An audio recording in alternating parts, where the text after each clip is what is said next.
Hi, Debbie Zeta here. I just wanted to talk to you today about what to do when your intuition has led you up the garden path. So many times when we're on a spiritual journey, we've learnt to trust our gut and to go with our intuition. And in another video, I'm going to teach you how you can actually tap into your intuition. But what happens when you feel like you have followed your intuition and you followed your gut instincts, but that you have been led to something that was not what you had expected? So it was a seemingly negative experience. Does it make you question your intuition? Does it make you question the things that you had decided to do in the first place? Or do you take it as an opportunity to learn and to grow and to move forward?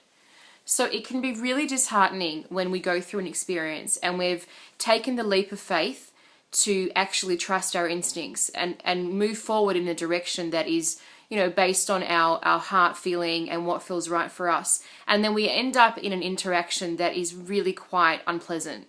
So this is something that might, end up in a fight with a friend, in something happening to a marriage breakdown, issues at work, anything that happens that makes you feel like you've made the wrong decision. This is what I mean when I say up the garden path. So what do you do then? Do you close your heart? Do you close your intuition down and just become bitter and negative and stop trusting your instincts? Or do you take it that everything was happening in accordance with your higher self? And that at the end of that journey, even if you can't see right then in that moment, that there are blessings and that there was an actual reason why you went through that.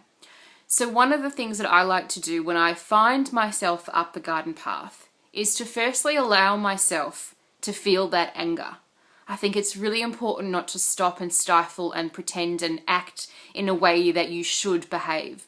So just number one, getting okay with whatever it is that you're feeling. So the anger, the hurt, the pain, just be okay with that, because it's in that moment of being okay and having that conscious awareness of how you're feeling that you're actually going to be able to shift through that stuff and move on to the next phase. The next thing is to recognize that everything is indeed happening in accordance to your highest good. So what that means, your highest good means that you are here to learn and to grow as a human being. So sometimes growing, if you recall when you were younger, we go through growing pains, physical growing pains. Sometimes growing can be quite uncomfortable, and same too emotionally and spiritually. We can go through times that we feel really quite uncomfortable and we don't want to be there. But being okay with the fact that growing can be unpleasant and painful at times is a really important key here. So being okay with your emotions and accepting the fact that growing and things moving towards your highest good can sometimes seem a little bit unpleasant.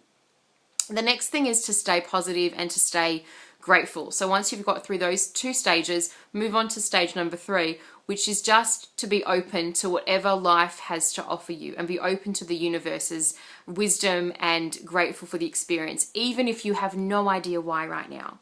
Because I can absolutely guarantee you that I've seen in the work that I've done on myself over the last decade and more, and the work that I've done with hundreds of clients, is that when you allow yourself to receive the gifts of the universe, they show up. And they usually show up pretty quickly when you can put yourself into a space of allowance and of gratitude. So there's my tips for what to do when intuition has led you up the garden path, and recognize that there's a lot of support out there for you in the face of, coaches, spiritual healers, friends, and anyone who understands the spiritual journey is there to support you, and recognize that you're a spirit in a human body. So take care for now, and always happy to chat. Bye.